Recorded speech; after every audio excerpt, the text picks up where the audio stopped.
अब सरकार को अपनी प्राथमिकता में परिवर्तन कर कॉर्पोरेट सेक्टर की चिंता छोड़ जरा मिडिल क्लास पर ध्यान केंद्रित करना होगा।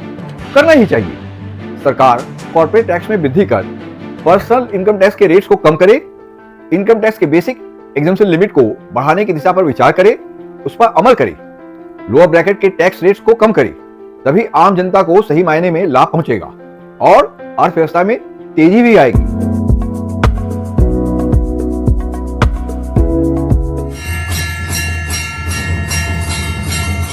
नमस्कार दोस्तों, मैं सीए एम जायसवाल।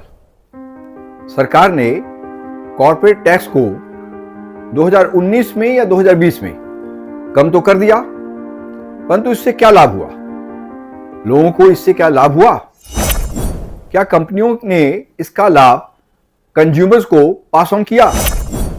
एम्प्लॉयज की सैलरी बढ़ गई? आम जनता की आय में इजाफा हुआ? उनकी आर्थिक स्थिति में कोई सुधार हुआ? क्या देश की अर्थव्यवस्था वापस पटरी पे आ गई? क्या हमारी जीडीपी बढ़ गई? और क्या हम तीसरी बड़ी अर्थव्यवस्था बनने की दिशा में अग्रसर हो चुके हैं, आगे बढ़ चुके हैं? नहीं, ऐसा कुछ भी नहीं हुआ। अरे भाई एक रुमाल देना मनीष। देखो मैं रो नहीं रहा हूँ, मैं खुशी में मेरे आंसू निकल रहे हैं ना, मुझे बहुत गर्व है। और अब तो एक नई बहस भी छिड़ चुकी है 70 से 90 घंटे तक काम करने की। पहले लार्सन टूब्रो के सीईओ एस.एन. सुब्रमण्यम ने एक सगुफा छोड़ा 90 घंटे तक काम करने का, यहां तक कि संडे को ही काम करते रहने का। I regret I'm not able to make you work on Sundays, to be honest. If I can make you work on Sundays, I'll be more happier. Because I work on Sundays also. What do you do sitting at home? How long can you stare at your wife? How long can the wife stare at your husband? Come on, get to the office and start working. फिर जनाब नारायण मूर्ति ने भी इसका समर्थन किया।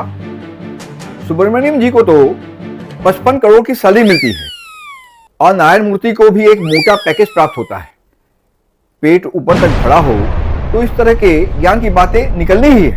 कितने तेजस्वी लोग हैं हमारे पास, कितने शानदार विचार रखते हैं जी, और कुछ लोग मनोरंजन भी करवाते हैं। इतना बड़ा पैकेज अगर आम जनता को भी मिले तो 90 तो क्या 180 घंटे तक काम करे, पूरे 24/7। संडे तो क्या आजीवन अपनी पत्नी का चेहरा न ताके, जैसा कि सुब्रमण्यम जी ने उपदेश दिया है, उनकी आशा से भी अधिक।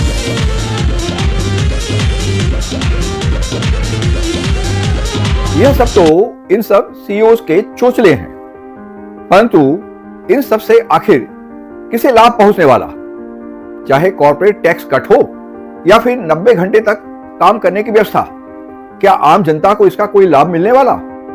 मिडिल क्लास या लोअर क्लास या फिर गरीब तबके के मेहनत मजदूरी करने वाले ही क्यों न हो, वे तो हमेशा से ही परिश्रम करने को बाध्य हैं, बाध्य रहेंगे। क्या इस कमर तोड़ परिश्रम से उन्हें कोई लाभ मिला, कोई सुकून मिला या फिर आगे कभी मिलेगा?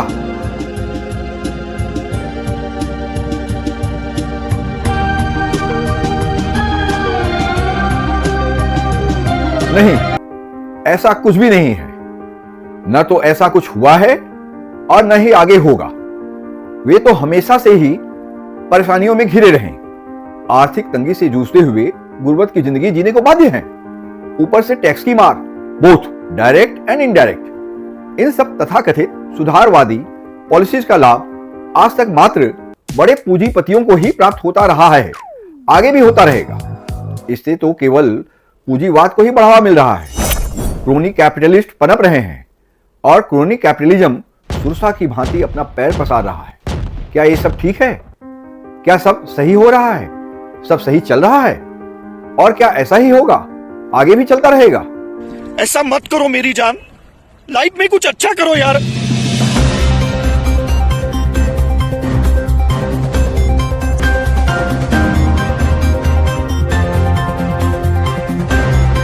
सरकार को तथा हमारे नीति निर्माताओं को भी इस दिशा में सोचना होगा। अगर सही मायने में आम जनता को लाभ पहुंचाना है, अगर मिडिल क्लास को, जो कि अर्थव्यवस्था की जान है, मेरुदंड है, सही मायने में पॉलिसी चेंजेस का लाभ पहुंचाना है, उनकी हालत बेहतर करनी है, तो कुछ नया सोचना होगा, कुछ नया करना होगा, जरा हटकर। सही पकड़े हैं। अब कॉर्पोरेट सेक्टर की तरफ से ध्यान हटाकर जरा आम जनता के विषय में सोचना होगा, मिडिल क्लास को तवज्जो देनी होगी। आप जरा सोचिए, जनसंख्या में तथाकथित मिडिल क्लास की भागीदारी कितनी है?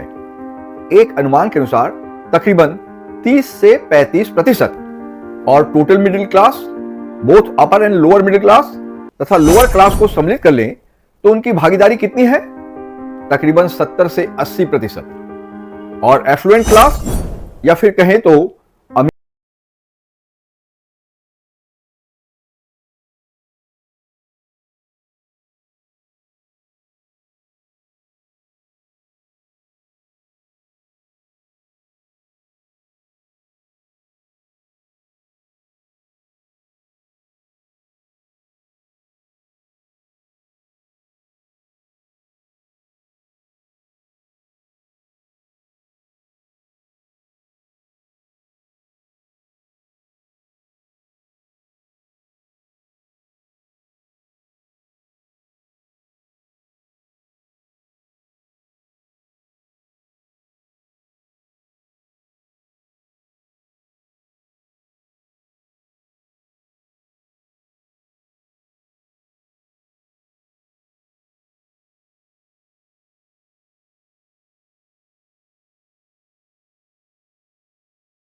है कि जरा कॉर्पोरेट सेक्टर की तरफ से ध्यान हटाकर आम जनता के विषय में सोचा जाए।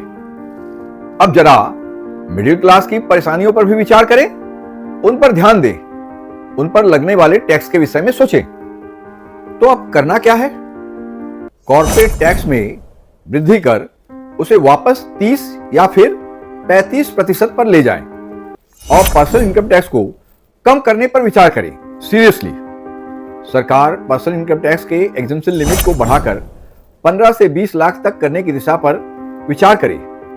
इतना तो मिनिमम किया ही जाना चाहिए, परंतु वास्तव में मुद्रास्फीति में वृद्धि की रफ्तार को देखते हुए तो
देशभक्ति की आस लगाए हैं।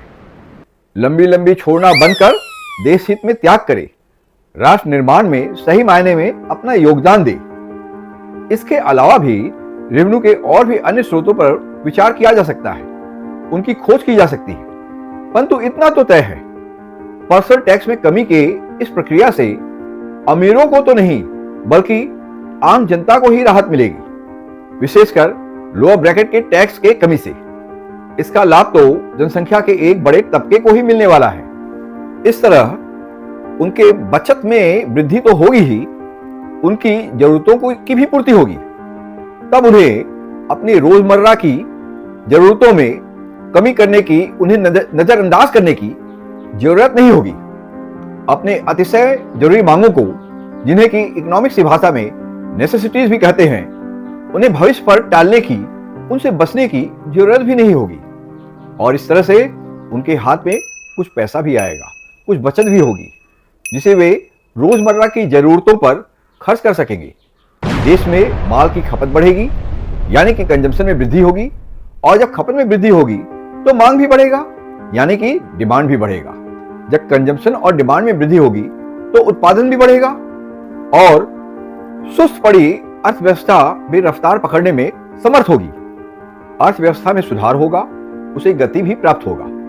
इकोनॉमिक ग्रोथ दुगने तिगुने रफ्तार से बढ़ेगा, और फिर तभी तो हम 3 ट्रिलियन या 5 ट्रिलियन इकोनॉमी का ख्वाब देख सकेंगे। इस सुनहरे ख्वाब को हकीकत में बदलने की सोच सकेंगे। वास्तव में क्या हम ऐसा कर सकते हैं? क्या हम में यह काबिलियत है, यह क्षमता है? बिल्कुल है।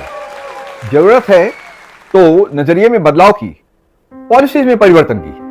अब सरकार को अपनी प्राथमिकता में परिवर्तन कर कॉर्पोरेट सेक्टर की चिंता छोड़ जरा मिडिल क्लास पर ध्यान केंद्रित करना होगा, करना ही चाहिए। सरकार कॉर्पोरेट टैक्स में वृद्धि कर पर्सनल इनकम टैक्स के रेट्स को कम करे, इनकम टैक्स के बेसिक एग्जम्पशन लिमिट को बढ़ाने की दिशा पर विचार करे, उस पर अमल करे, लोअर ब्रैकेट के टैक्स रेट्स को कम करे। तभी आम जनता को सही मायने में लाभ पहुंचेगा और अर्थव्यवस्था में तेजी भी आएगी।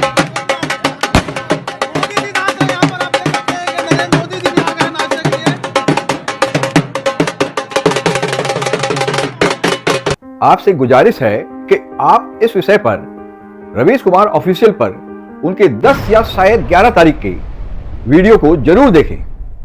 रवीश कुमार ने अपने इस वीडियो में काम के घंटों यानी कि वर्किंग आवर्स, इनकम टैक्स तथा मिडिल क्लास की परेशानियों को लेकर बहुत ही सार्थक, बहुत ही सारगर्भित परिचर्चा की है, बहुत ही विस्तार पूर्वक और बहुत व्यापक रूप से। मेरा दावा है कि रवीश कुमार को सुनने वाले, उनके प्रशंसक तथा उनको नहीं सुनने वाले तथा उनके विरोधी भी उनके इस वीडियो को पसंद करेंगे, उन पर विचार करेंगे तथा उनके विचारों से सहमत होने पर बाध्य होंगे। आप मेरे इस वीडियो को भले ही लाइक ना करें, परंतु रवीश कुमार के उक्त वीडियो को जरूर देखें, उसे लाइक करें और शेयर भी करें, जनहित में, स्वयं अपने हित में, अपनी बात को सरकार तक पहुंचाने हेतु अधिक से अधिक संख्या में। मेरे इस वीडियो के मूल विषय को उन्होंने और भी बेहतर ढंग से समझाया है। इस विषय पर उन्होंने बेहतरीन परिचर्चा की है। क्या खूब वीडियो बनाया है, फुल ऑन व्यंग्यात्मक और बहुत ही शानदार। बात दिल को छू लेने वाली है, जनचेतना को झकझोरने वाली, मिडिल क्लास, आम जनता तथा सरकार को दिवा स्वप्न की खुमारी से बाहर निकालने वाली, आपको तथा हमको भी नींद से जगाने वाली और वर्तमान व्यवस्था की नींद उड़ाने वाली। अपने पिछले चंद वीडियोस में मैं पर्सनल इनकम टैक्स को कम करने की तथा कॉर्पोरेट टैक्स को बढ़ाने की निरंतर वकालत करता रहा हूं, विषय की मालूमात रखता हूं, अतः इस विषय पर चर्चा भी करता रहा हूं और आगे भी करता रहूंगा। अपने वीडियोस में मैंने मिडिल क्लास की समस्याओं का जिक्र करते हुए मांग और खपत यानी कि डिमांड एंड कंजम्पशन के थ्योरी की भी चर्चा की है तथा साथ ही अर्थव्यवस्था को सुदृढ़ करने के अर्थशास्त्र की भी समीक्षा की है। अब चाहें तो इस विषय पर और अधिक जानकारी के लिए मेरे पूर्ववर्ती वीडियोस को देख सकते हैं। मैं कोई रवीश कुमार नहीं और न ही मेरी उतनी काबिलियत ही है, परंतु मैं उनका प्रशंसक, बोले तो फैन जरूर हूं। उनके विचारों से इत्तेफाक रखता हूं, उनसे प्रभावित भी हो सकता हूं, इसलिए मैंने वीडियोस में उनकी झलक देखी जा सकती है। परंतु ईमानदारी से कहता हूं कि सारे विचार बिल्कुल ही मेरे अपने हैं, खालिस माय पर्सनल।